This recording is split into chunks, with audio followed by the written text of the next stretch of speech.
මේ ක්ලාස් එකේ ලිම් ජොකියොන් මාව තෝරගෙන හදවතේ රඳව ගන්න.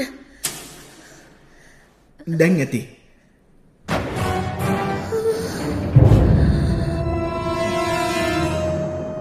විදුහල්පතිතුමනි මම මේක ඉවත් කරන්නම්. ඒත් ජොකියොන්ගේ නර්තනය හරි ලස්සනයි නේද? මේක තමයි මාත් කියන්නේ.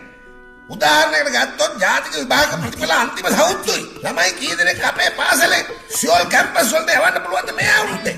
මීට වඩා උනන්දුවෙන් වැඩ කරන්න ඕන. තේරුණාද? මට සමාවෙන්න. සමාවෙන්න. මේ ඔබතුමා. මම කිව්වනේ ළමයින්ගේ සාමාන්‍ය ලකුණු වැඩි වෙන්න ඕනේ කියලා.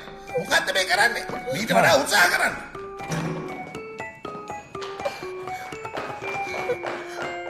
බලන් ගියා මීට වඩා හොඳයි.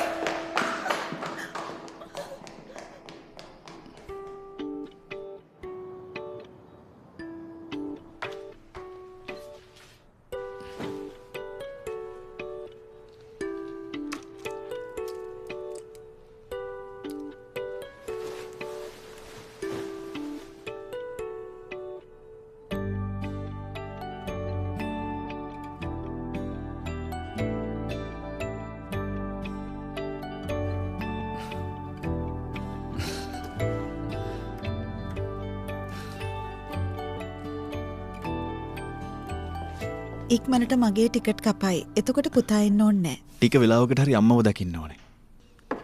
දැන් හොඳයි නේද අම්මට? ගොඩක් සනීපයි. දැන් ඉස්කෝලේ වැඩ කොහමද? ඉස්සර වගේමයි. පුතාව යුනිෆෝම් එකෙන් දකින්න මං ආසයි. ලස්සනයි. ඒ මම හැන්සම් කොල්ලෙක් නිසානේ. වැරහැලි ඇඳත් මම මොඩල් කෙනෙක් වගේ. මාව මේ ලෝකෙට ගෙනාපු හැමෝටම